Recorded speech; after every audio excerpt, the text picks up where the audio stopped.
Ito po ang ganap namin. Ito ang simula noong November 26, Martes. So, umaga kami pumunta. Kasama namin si Lito ang naghatid sa amin. Nagkotse kami kasama si Bibang. Oo.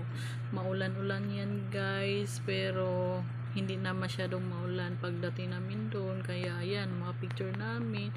Tapos ng November 26, umaga kami nakarating doon. Mga 9 a.m. sa Manila. Tapos pumunta kami doon sa MUA. Nagsakay kami ng taxi kasi yung inanda na taxi ng kapatid ko hindi man hindi man kami sinundo kasi baka nalate kasi kami kasi chiniki namin yung namin yung mga kanya-kanyang dala namin ni Lance, yung luggage, tapos matagal man pag sa luggage counter, kaya ayan.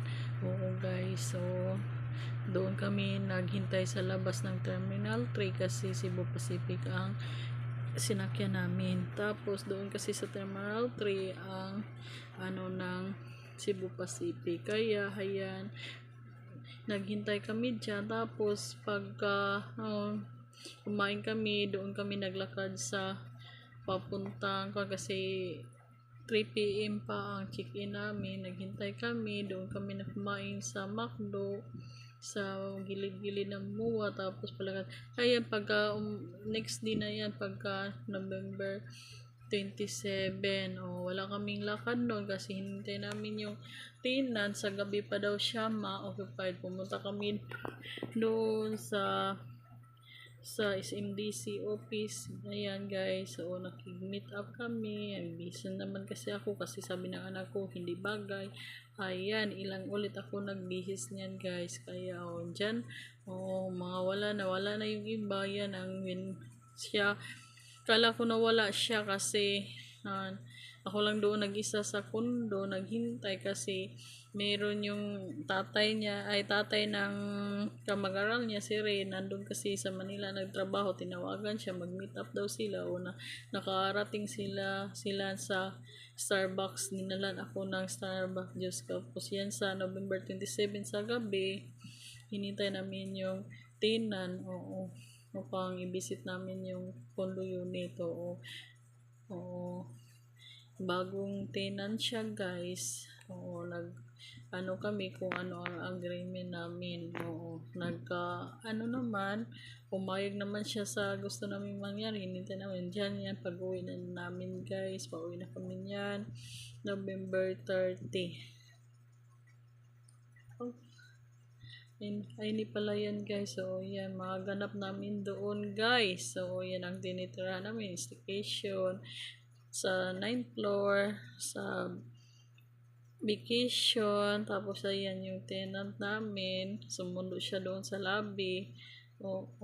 Tiningnan namin kung after 2 years kung okay pa ba yung mga appliances. Okay pa naman, kaso marami siyang gamit guys. So yun, nag-usap kami through telegraph. Translate na lang guys. Diyan pumunta kami sa DFA Asiana, pero ang nasakyan naming taxi, ang pangdinig niya doon sa DFA Manila, kaya nagtaka ako ba't ang tagal. Bumalik na naman kami, pabalik doon na kami sa Asiana. Yun, bilis naman makuha doon guys. Isang lang, parang wala lang 2 oras na buslutan na iyang naka-renew na sila sa iyang passport. Kasi ang bata only 5 years lang ang passport niya guys. So ayan guys, yan lang talaga ang maganap-ganap namin kasi mabilisan lumakad ang anak ko. Sige ako sunod sa kanya. Diyan naman kami sa bahay, umuwi naman. Ayan, nag-aral yung anak ko. Lakad kasi may exam sila pagka Lunes. Ayan, yan ang tinirahan namin guys. So piniklikes ko lang kung ano ang tinirahan namin guys. Ayan, mga doon sa short trip pala kami nakatira niyan guys. Short 3, Tower 1 is MDC pa rin yan guys. Tapos Huwebes na yan guys, November 29, araw ng Saan ba? Pupunta kami ng Pasay. Pasay lang kasi ang pinakamalapit guys na may lokal. Oo. At makarating din kami. Ay, napagod ako sa kalakad yan guys. Ayaw kasi ng anak ko magsakay ng Grab kasi mahal. Gusto siya maglakad. Na, iba na pakiramdam ko yan guys. Sinaga ko na lang yan guys upang makapunta doon. Tapos pag uwi namin guys, galing, nakapunta talaga kami sa kapilya ng Pasay. Oo guys. Tapos pag uwi niyan guys, naglakad na kami kasi akala ng kapatid, anak ko, malapit lang. Sus, ilang overpass ang dinaanan namin. Hilo na talaga guys, tiniis lang kasi gusto kaya pala naglakad kami, marami pala siyang bibilhin pang pamasahe namin. Binili nilang yan ng sapatos guys. Oo, ayan guys, bumalik na naman kami sa amin staycation kasi November 29 yan, pagka umaga umalis na kami, nag-check out na kami ng mga 8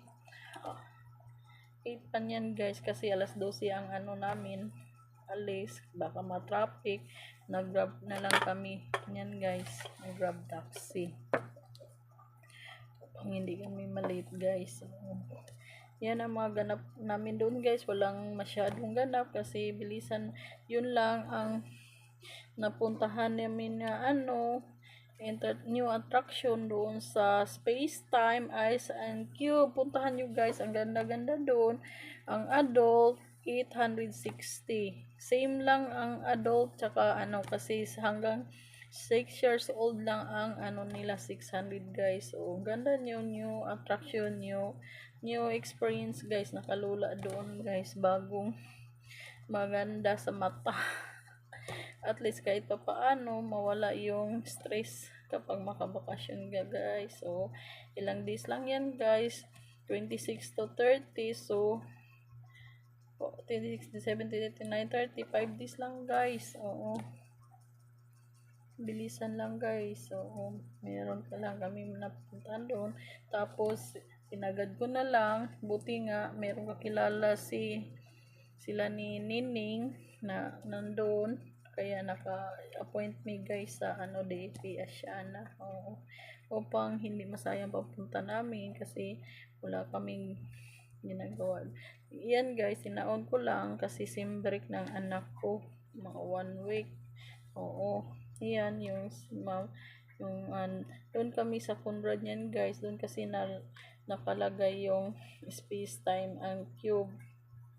Oo, hinanap namin yan guys kasi ang sa Google lang, Conrad GF Mansion, hindi naman sinabi sa loob pala ng Conrad Hotel. O kaya yan, pinasok namin guys. O na-miss talaga ako guys, nakalula yung mga pa-epics. Ganda guys, bagong attraction siya guys. So subukan nyo guys pumunta dyan. O, hindi lang kami kasi may pupuntahan pa kami guys. Bumalik pa kasi kami doon sa Pasay, sa Baclaran kasi may yung gusto niya sapatos, binili namin guys. So ayan guys, bumalik kami guys doon. Dami. Okay, pumunta kami doon guys.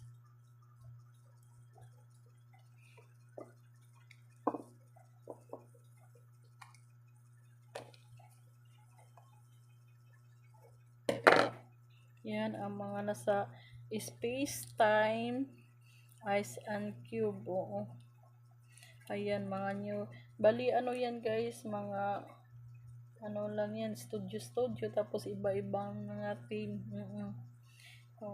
Hindi ko kasi madali lang kasi malubat yung cellphone ko guys, hindi ko nakakuha guys. Nagbilisan lang kami pumunta dyan kasi gusto pa niya doon sa may carnival.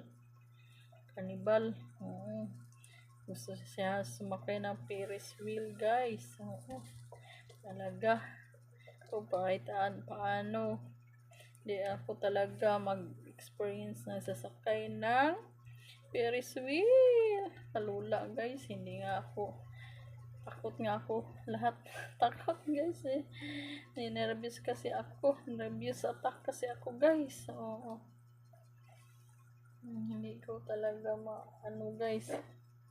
Oo, ayan. Diyan yan guys sa entrada. Diyan. Located po pala yung Space Times Ice and Cube sa Conrad Hotel. Malapit yan sa seaside guys, sa MOA. Kung ano kayo, lakad lang kayo sa bandang makita nyo yan guys kasi kahalira yan ng sa dampa, mga pagkainan guys, sa mga pagkainan, mga carnival yan guys, dyan yan nakalagay. Oo. Unahan lang na siya sa MOA guys. MOA Mall kasi malaki yung MOA. Yan guys, yan po ang ganap.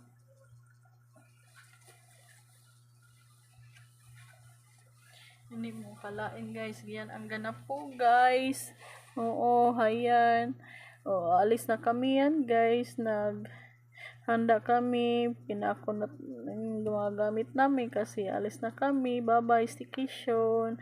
O, 3 araw kami dyan sa 9th floor, tapos lumipat kami sa 7th floor kasi yung kapatid ko kasi may nakita namin yun, binatry din kami sa ibang staycation kung mas maganda doon kasi may libreng kape, libre lahat. O ayan ang lobby ng Shore 3 Tower 1 Residences. O yan guys ang lobby.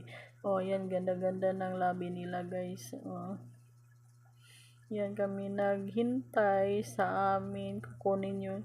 Kapag mag-check out ka na guys, kunin mo yung ID mo kasi guest ka lang. Oh guys. Oh.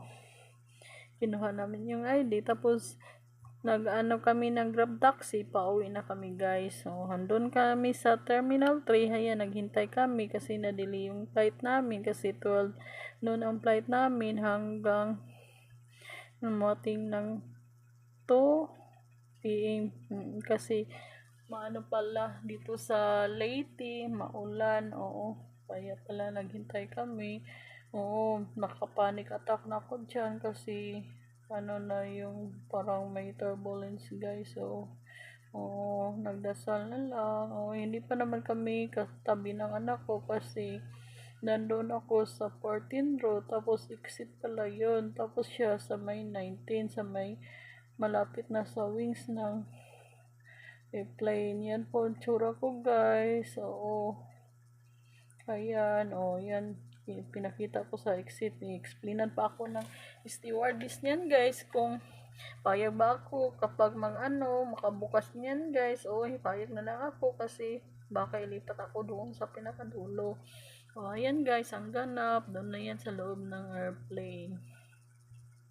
Cebu Pacific po pala ang sinakyan namin, papunta doon at pabalik.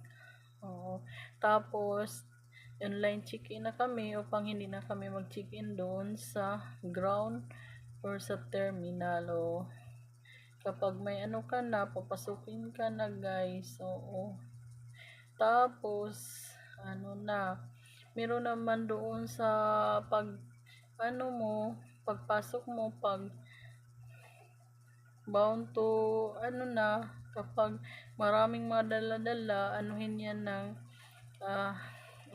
ground steward na kung maari pwede nyo i-check in yung mga gamit nyo kasi mabigat na daw sa kaya yan, nakarating na kami ng Tacloban Airport. Tapos meron na pala dyan sa Habuyog McDo, tapos yung Katibayan ko marami